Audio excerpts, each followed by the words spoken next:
The Minister of Natural Resources chose his words very carefully in saying that the current controversy over emergency care in Pugwash has been impacted by inaccurate information.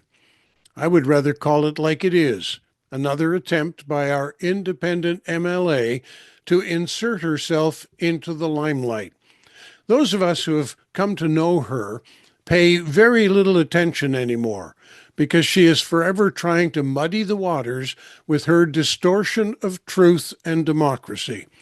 However, I see an even greater evil here, a bureaucracy that has been given authority it neither deserves nor can handle.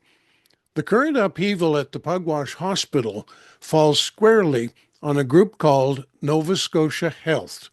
It is not a department of government, more an agency, one that used to be called the Nova Scotia Health Authority, and there has never been an agency more aptly named.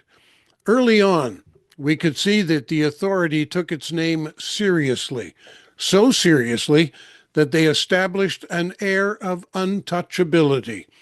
It wasn't long before the government removed the word authority from its name, but the damage was already done.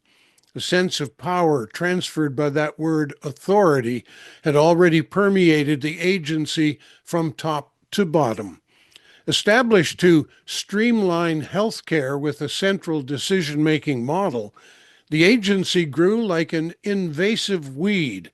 Management begat management until there were more titles than the venerable Oxford Dictionary could add to its lexicon. It had become a fiefdom, not the kingdom of healthcare, but certainly a well-fortified fiefdom where more effort goes into the old protection phrase PTA than any real management of a system. The issue in Pugwash is not new. It centers on the authorities' long-held goal of eliminating emergency service in favor of the easier-to-manage urgent care. The people of the hospital service area sniffed it out, saw the issue a few years ago, long before construction of the new hospital was complete. The authorities started rolling out urgent care services at rural hospitals, facilities that had never enjoyed proper ER departments. But Pugwash did, and people did not want to lose what they already had. Left to its own devices, urgent care would have been offered on opening day. But the authority was dragged kicking and screaming to a public meeting, a meeting the authority fought valiantly to avoid. There was no wiggle room. It was clear what the public wanted and expected.